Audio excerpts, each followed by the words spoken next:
Good morning children. Let us revise our last portion. Okay. Last portion we have already discussed properties, chemical properties of metals and non-metals, in which first we discuss reaction of metals with oxygen. Okay. So first we discuss iron, reaction of iron with oxygen and forming iron oxide. That process is called rusting.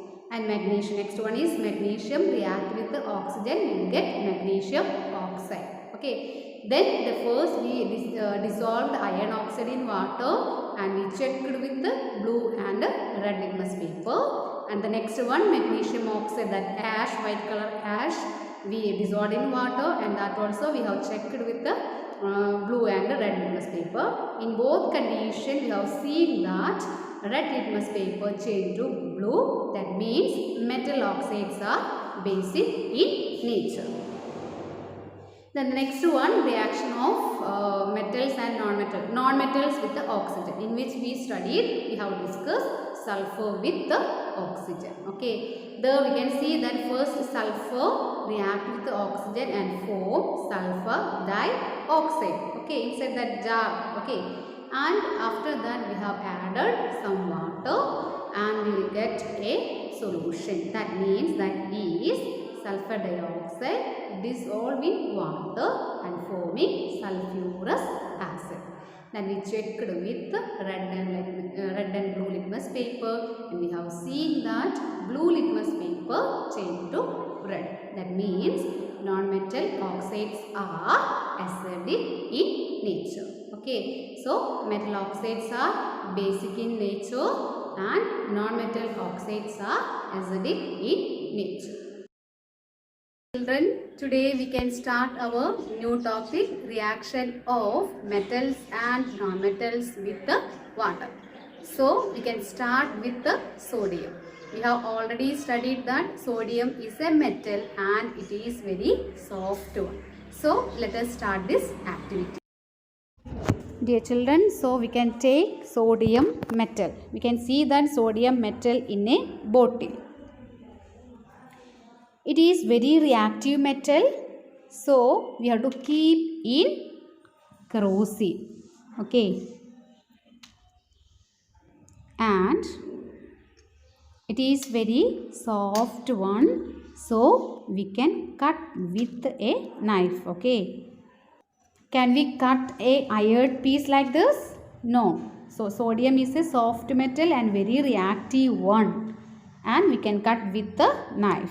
We have to always keep this sodium in kerosene, otherwise it will react very fast with the oxygen and water.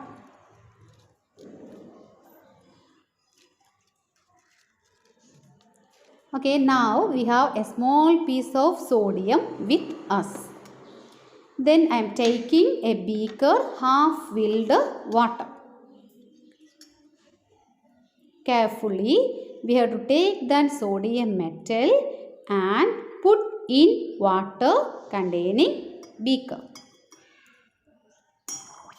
Now we can see that the sodium is reacting very fast with the water. Can you see it? Sometimes it will catch fire.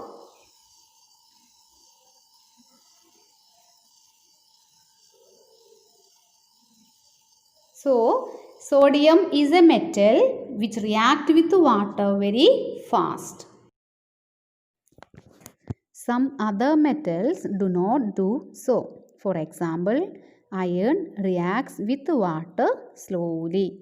So, the reaction of metals with water is vary from one metal to another.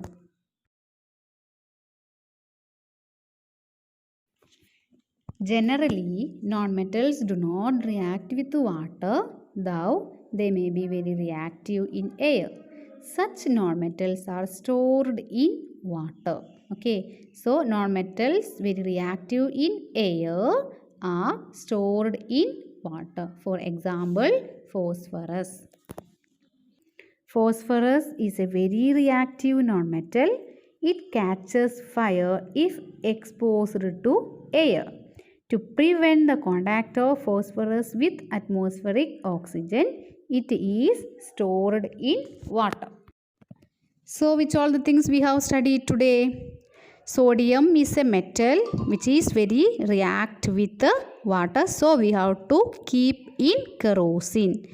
And phosphorus is a reactive non-metal which we have to store in water.